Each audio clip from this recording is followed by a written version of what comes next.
Hi YouTube. So I just installed 4 6.5s on this 2006 Wave Runner Yamaha FX 1100 HO along with the Boss Marine 500 watt 4-channel amplifier, and I'm pretty happy with it. It's pretty loud and sounds good overall. Let me go ahead and show you how it's controlled. So there's a Bluetooth controller that comes with the amp right there, and I put a couple switches. This one controls the Bluetooth, and I pull out the other phone for the music. Let's see.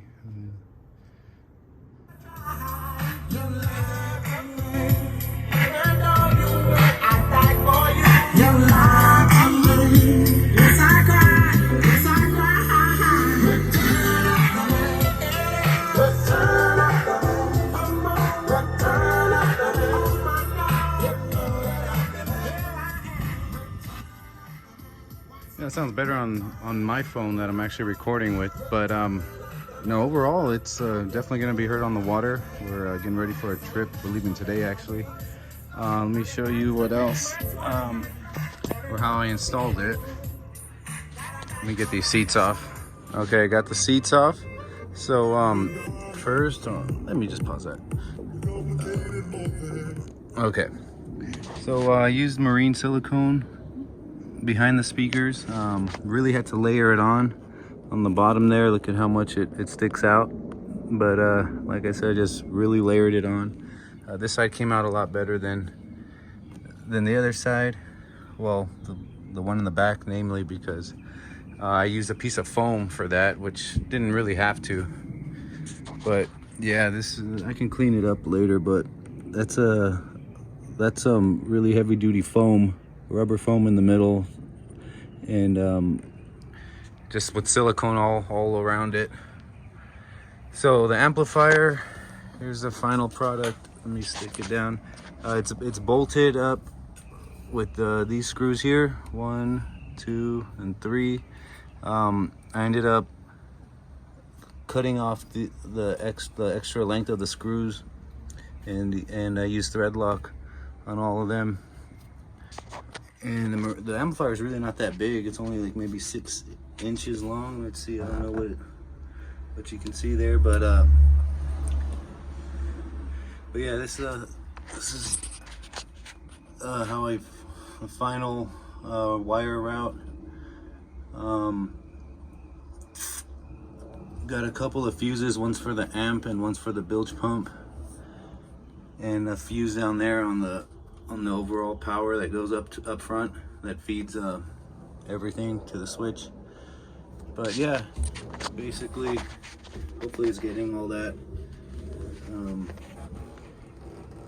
There's some of the speakers. I use these the sticky zip tie hangers there. I did loop the wire back around just to have extra in case in the future I ever needed to. I needed the extra wire. But that's the front left one. That's the front right one. Oh yeah, so it comes with 20 feet of wire of cable from this controller back to the amplifier. So I just wrapped everything up here where there was a big open space. Also the AUX cable extension, because I got a charger back there too. It's a pretty decent charger. So I got that extra tied off, zip tied, 3M stickies all up inside there. See that? So I don't have to drill any holes through anything. This pink wire is the Bluetooth antenna, so kind of just let that one, just kind of extend that one out. These little things here are just the waterproof covers for the speaker connections. So it comes with the speakers, and it's cool because it comes with the gold-plated connectors to crimp onto your speaker wire. And but yeah, that's pretty much the wiring there. Pretty much how I did it. I have another video I'll add on the end here that kind of shows it when I had the plastics off and when I had the speaker holes open. But yeah, the amplifier, just bolted it up upside down, and I put a nice piece of foam that came with the Shirai battery. I sandwiched that in between here and the amplifier, so it'll really absorb any vibrations. I did have extra fuses, so I fused the main power cable, that red one there, and I also fused the bilge pump supply, a new bilge pump in there. Still some water down there, it only gets so much out. And yeah, this amplifier comes with auxiliary in and out if you wanted to run it to other amps. What else can we see? And this side's all the wires for the 4 speakers. There's an AUX. Where's the? Oh, sorry, USB. I don't even know where that connection is. But just heat shrink to everything. Solder butt connectors, and just kind of heat shrunk all the connections. I used dielectric grease on the USB extensions. Just really would be annoying if the thing corroded shortly. But yeah, that's basically how I ran everything in a nutshell. Not very hard, a little time consuming, but it was fun. And yeah, let's see, let's control it from here. Play. There it goes. Volume up.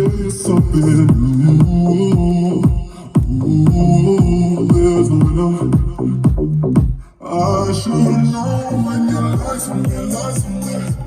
You made me feel like you were right for me. Typically you come right back to me. Something's gotta change, girl. My heart has been my friend. I must be crazy for you. Crazy things I do only for you. No one drives me crazy like you do.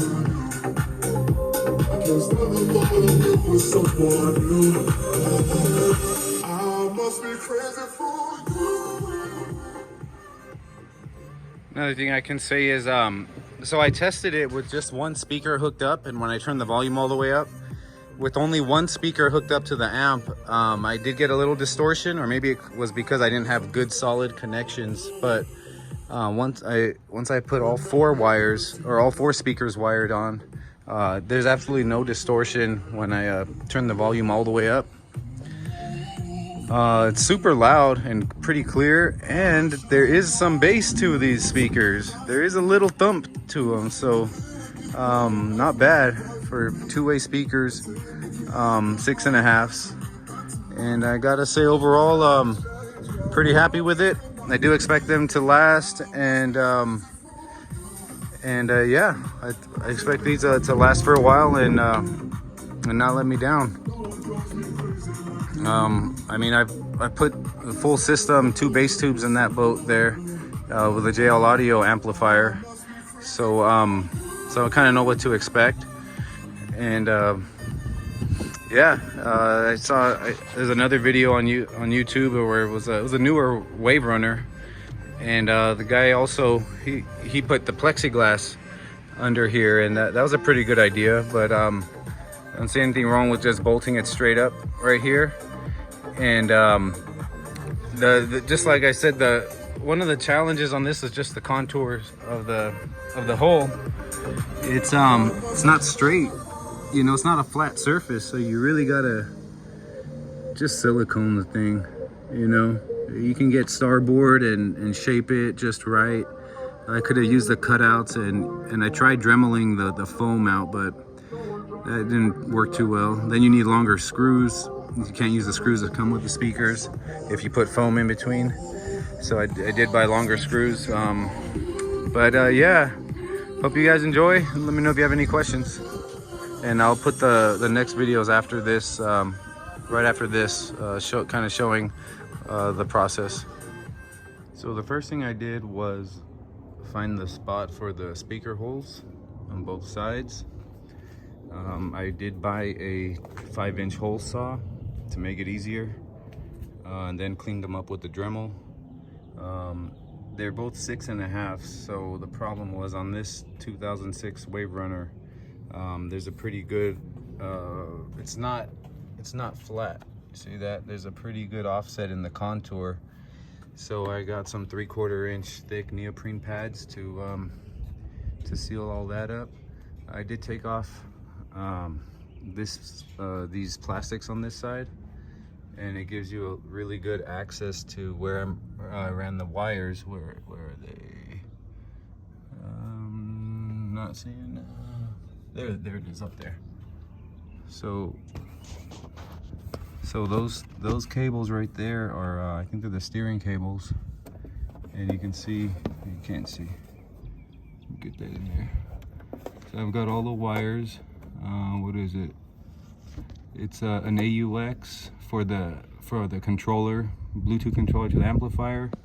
I got a USB that's also going to the amplifier, and these white ones are they're 2 wires in there, and one of them is providing positive and negative power straight from the battery to my switches, and the other one is I'm actually just using it as one's controlling the bilge pump, and the other one's controlling the controller and the amplifier.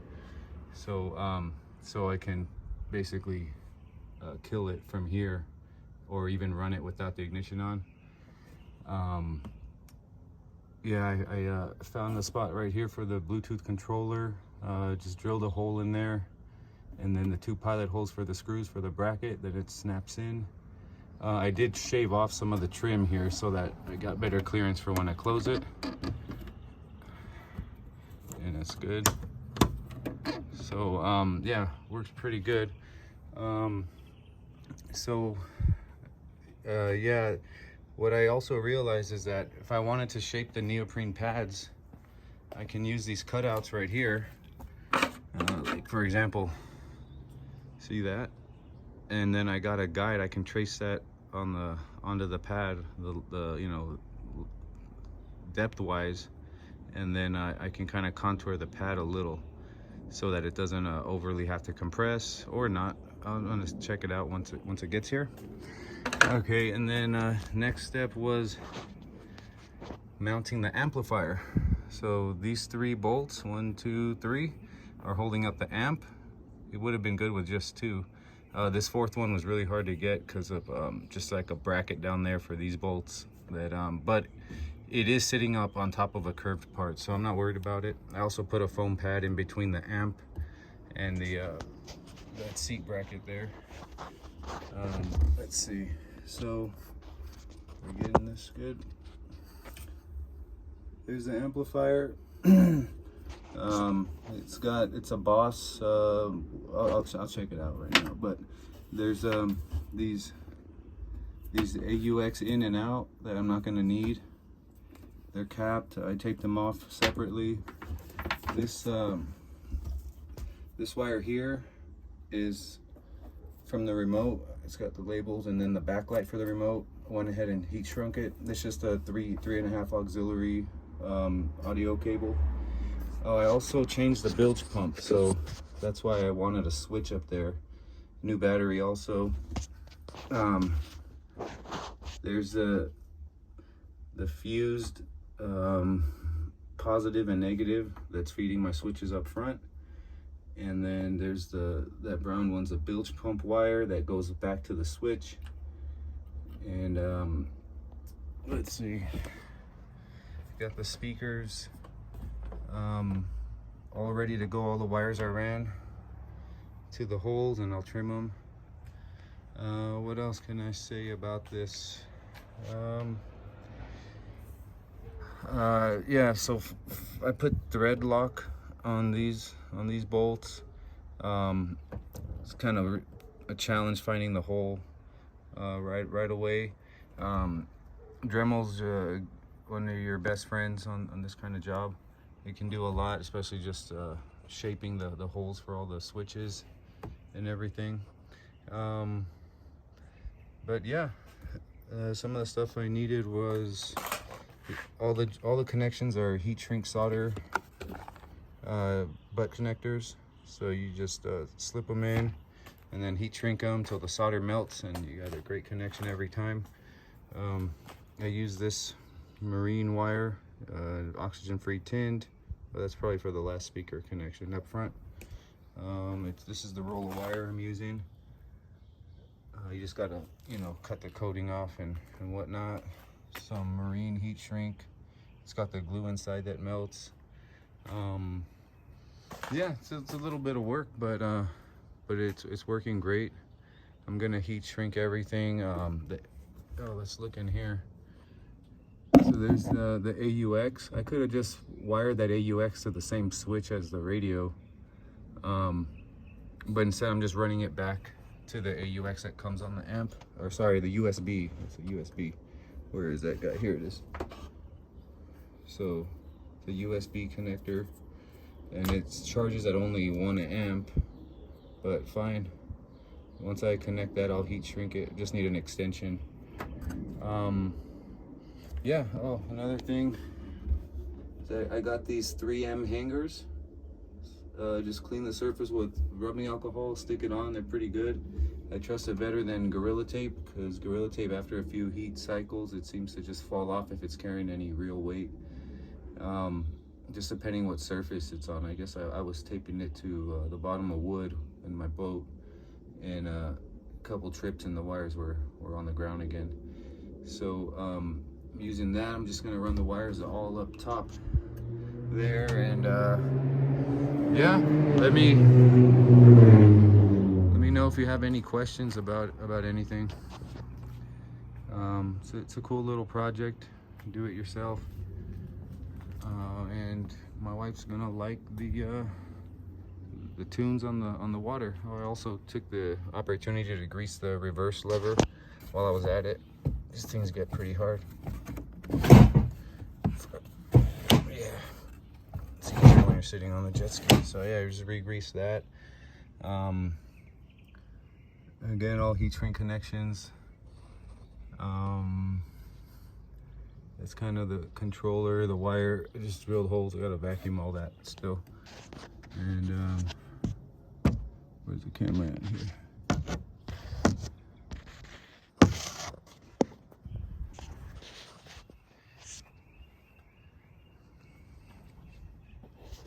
And I forgot to talk about the fuses. So this fuse on the yellow wire, that's to the amplifier. It's a 15 amp, and that other fuse is a 5 amp. That's supplying the bilge pump. See that red wire connects to the brown wire right there. That goes down to the bilge pump, and then that black wire right there just grounds to an existing ground over on this side. It's a permanent ground, so I just reuse that. Keep it clean over here. I tried to, you know, keep in mind future access. If anything goes wrong, I want to be able to access stuff easily, know what's going where. So I want to be able to see wires. So I'll probably tape that up a little bit more. But that red to brown, I wanted to show that. Also, there's a 20 amp fuse. That's the main fuse. That's just supplying everything, the amplifier and the bilge pump, and the amplifier only uses 16 gauge wire, but I got 14 gauge speaker wire. Yeah, and I'm using it for all the speakers and for all the power. So like, these are the left channels here, so I kind of just grouped those two together, and these are going to be the right channels. Gray's going to the front, purple's the rear. So it's just gonna get that ready, but yeah, it's fun. It's satisfying being able to do it yourself. And oh, I did buy the hole saw. That was $20. Still got the last piece in there. It's worth it because I can use it on the foam pad. So I get a nice, easy foam pad cut out for the speakers. probably just gonna follow this template that came with the speakers. The speakers are the Kicker KM65. I paid 300 bucks for all four. Those are the connectors. These are the bolts I use for the amplifier. I did buy some extra stainless steel screws, longer ones. They're number 6 screws. I just got some longer ones because I got 2-inch and 1.5 inch. Because with that foam pad, I'm gonna need the extra length on the screws to account for the foam pad that's going to be compressed behind there. The fronts are not too bad. Where are we? Look, yeah, the fronts are pretty flat, but not super flat. Let me see. This one's the front. So it's got some curvature to it, but it's pretty flat. I'll probably cut the foam piece in half, the thickness wise. Maybe make it a 1/2 inch thick, just depends. And lots of vacuuming. Every time I drill, I vacuum. I'm gonna clean it all up. What else? Yeah, let me know if you have any questions. And here, let me show you the equipment. So here's the speakers. They say KM65 on the box. When I ordered them, they were like KM42 something. The other model was in the instructions. And this is the amplifier with Bluetooth controller. It's a Boss MC900B. It was $150 on Amazon. These were $300. This is a 2-pack, but I got the other pack also. I bought this just in case. I'll probably use this behind the speakers also. It's a 3M marine grade silicone sealant. And then I couldn't find my caulk gun. I think I've bought 2 of them already. This is the 3rd one. I don't know, but it's just only 10 bucks. So yeah. What else did I buy? I bought all the switches and also the AUX extension. There's 2 kinds of. It's not AUX. It's USB. And the USB can either have a USB on the outside or just a positive and negative lead to a switch. So I could have done either one, but I just figured I'll use the AUX that the amplifier comes with. I mean the USB that it came with. Again, you don't have to use it. You can just tape it all off and just use it for the speakers. This says it's 500 watts. You know, honestly, for what I paid, 300 and 150 basically, I'm happy with it. You know, it's not a JL Audio like I have in my boat, but just to have some music on the water, for 450, 500 bucks, do it yourself. And then those, you know, maybe 50 bucks on, I bought a 100-foot roll of 14 gauge speaker wire, tinned, oxygen free. Second time I bought a 100-foot roll. About $50 for that, and then just the little things here and there. I mean, to have some nice sound. These are pretty loud. They are pretty loud. I noticed though when they're pointing at you, they sound a lot louder than when they're pointing like you know, at a different angle. But overall, yeah, pretty happy with it. And yeah, hope you guys enjoy.